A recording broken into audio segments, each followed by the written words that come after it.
Ladies and gentlemen, welcome to Destiny. I'm Death from Above. Today, we're going to talk about your nerfed gnawing hunger and all those hurt feelings that are going to come along with it.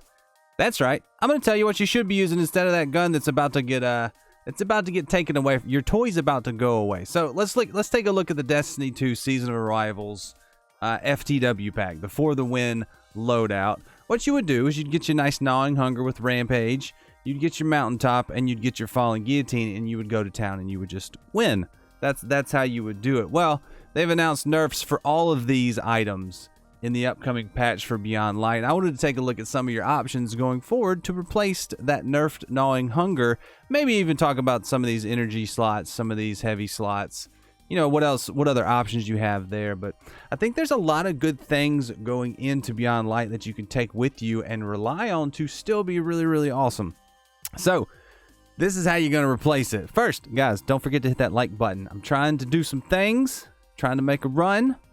If you guys want to help me out, all you got to do is click that like button. It helps the YouTube algorithm show my video to more people, and I appreciate you for it. So, let's talk about it. So, we have Gnawing Hunger. It is a 600 RPM auto rifle. They have mentioned that 600 RPM auto rifles are getting a nerf, taking their damage from 15.75 per bullet to 14.25. Now, previous to this, they were at 13.75 and they brought them up to 15.75. So they brought them up 2 points.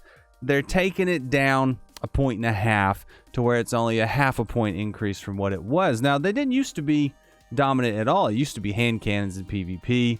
PvE was kind of a pick your whatever. But, the Gnawing Hunger definitely came on with a lot of intensity and power this season in Season of Arrivals. And I've got some ideas for things that maybe if you like auto rifles, we can talk about some auto rifles that you could continue on with into Season of the Hunt, I believe it's called, in Beyond Light. Now, obviously, we're going to get a lot of new guns, but there's still some guns that you have now that are going to be really, really good going forward. So, let's keep it to auto rifles currently, and most of the auto rifles I'm gonna mention are kinetic auto rifles because, you know, unfortunately the mountaintop's getting nerfed too, and it's not gonna be powerful. It's getting sunset as well. So mountaintop, it's gonna be fun to go back to nostalgically, but I don't think it's gonna be useful anywhere other than that. So we're talking about both slots as far as primary weapons goes, and for auto rifles, I don't know. I'm feeling the 450s and I'm feeling the 720s.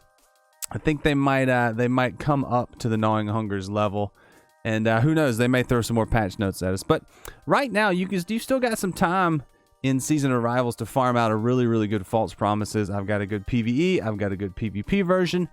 You can take a look right here. I wish this was a different masterwork, but it's, you know, you can still have plenty of time to get those perfect rolls, get all those Umbral Ingrams, and do what you want. You probably have one sitting in the vault right now that's pretty awesome. I like this dynamic sways in moment for PvP, and for PvE, I love the Feeding Frenzy Rampage. Always a good combination. I wish I could switch the masterworks on these two guns, but that, for example, is a good idea as far as a gun that you could take with you, because the cap on this is 1360. You can take this gun with you into Beyond Light. It's going to level up. You can infuse it. It's going to keep growing with you. A good gun. Also, if you've gotten a good Braytech Werewolf or Horror Story, those will be solid too. I got a really nice Werewolf with 4th times and Vorpal. So if you got one of those by the time you see this video, you'll have a couple more hours in the Haunted Forest, so maybe you have time to get a good one. If not, it's okay. Run for a False Promise, because they're both 450s, or actually the False Promise is 360, which I actually like. I like the slow rate of fire. I have mentioned that it sounds like it's shooting marshmallows in the past, but I think that's just because you go up against typically Gnawing Hungers and they shred you. With the nerf coming in for that one, who knows? Another one to think about, and these are in the 600 RPM range, so maybe think about it a little bit, but not a lot. The Forward Path is a 600 RPM auto rifle, just like the Gnawing Hunger. If you have a good roll on that one, it is going to receive the same nerf that the Gnawing Hunger is getting, because they're doing it to all 600 rate of fire auto rifles. So think about that. You can take it forward because it is going to stay powerful, but it may not be as effective as you want it to be. And it's strange to think about this being the same rate of fire as the Gnawing Hunger, because I feel like the Gnawing Hunger shoots much faster. But that gun and that gun may suffer going forward, but they may be all right. Another one to think about is the Monte Carlo. It's a 600 RPM auto rifle, but typically exotics have been a little bit separate I mean, if 600s are getting hit with a nerf, Monte Carlo will get hit with a nerf, but maybe they'll do something. I mean, it does have the Monte Carlo method. The weapon damage reduces ability, melee ability cooldown. So it's an exotic. It's a little bit separated from the pack. Same for Suros Regime because of how the spinning up perks works and how the other one, if I change that, does it change the RPM? No, it still stays 600, even though, so it's 600 when you're hip firing, but it's faster than that when you ADS or slower, depending on how you have it set up. If dual speed receiver is active, it's going to be a slow fire. So damage, I wonder what they're going to do for that to scale it accordingly, if they're going to make any changes there. But, you know, those are auto rifles in the kinetic slot. There is one auto rifle I want to mention to you in the energy slot that may get its day in the sun, and that is Tommy's Matchbook. If you got this and you have not masterworked this or finished the catalyst yet, you're going to want to. It's really solid, really strong, does a lot of damage, and with certain things coming down, it may come up. And I mean, it's an exotic. It's always going to be powerful. Any of these exotics are always going to come with us. So don't forget about exotics when you're doing your inventory, thinking about loadouts. I mean, with the current meta as it is, you have room for an exotic in any spot. So if you want an exotic secondary for special ammo, if you want an exotic primary, if you want an exotic heavy, they're all there. The nerf to the Fallen Guillotine is just going to be a reduction in the powerful attack. The regular attack will still be the same strength.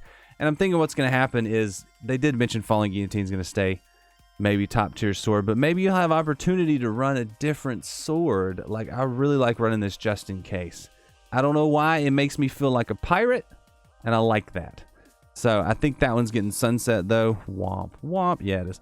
So a lot of these swords are getting sunset. Some of them aren't. Some of these will remain powerful. So my Temptation Hook and my Steel Sibyl still be usable, and probably will put out the same amount of damage as the Falling Guillotine. I don't know. We'll see. We'll see how that turns out. A couple other guns I want to make note of going forward that are a little bit odd, but I think are awesome. One of them is the 7th Seraph CQC. You can get this to drop from one of the Umbral Ingrams. I love a slide shot. I love it. It's a very, very strong gun. I did get snapshot and trench barrel on this one, so I can swap between PvE and PvP however I want to do it. And it's with slide shot on this gun, it's really, really fast. And I think I have barrel shroud on it. Yeah, I've got barrel shroud and assault mag for PvE. And then I've got small bore and light mag for PvP. So that gun this one can do it all. It doesn't have the range of a PvP shotgun, but think about it. I mean, you're gonna have to replace your mountaintop too. A good shotgun goes a long way. And if you really want a grenade launcher, Martyr's Retribution is fun. There's a lot of build opportunities, and it's a different kind of weapon. It has a lot of AoE damage that you don't expect, and it's pretty strong. You should definitely pick one of those up before the end of the season. They drop from the Umbral Ingram as well, so you can farm a nice one up and do that. And finally, it's not an auto rifle. It's not a secondary. It is an exotic. But a lot of people are sleeping on it, and we may get into this gun a little bit later. The Huckleberry. Man, it's good. If you don't have the exotic catalyst for it, you should do that. That should be one of your check boxes for the next week or so. Get the Huckleberry if you don't have it. Get the exotic catalyst if you don't have it. I know it's one of the weapons that just drops randomly.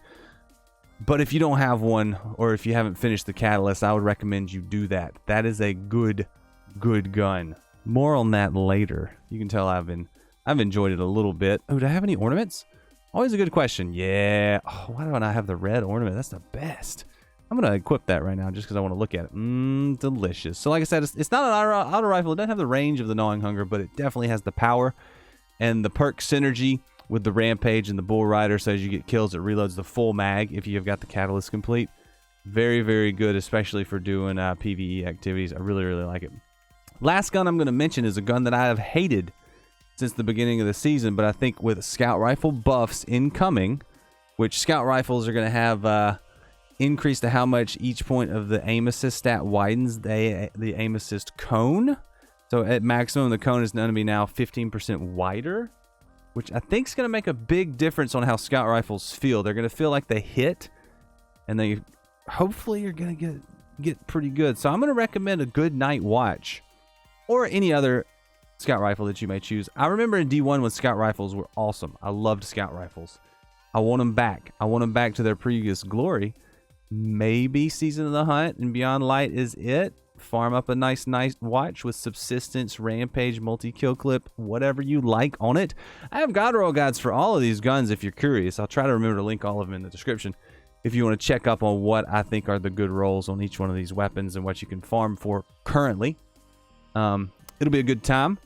But what do you guys think? What are you running? What are you going to take with you into Beyond Light? What are you most excited about? And what do you hope to see in Beyond Light? Let me know. Don't forget that membership join button is on if you want to help support the channel. And thanks for watching, guys. See you, bye.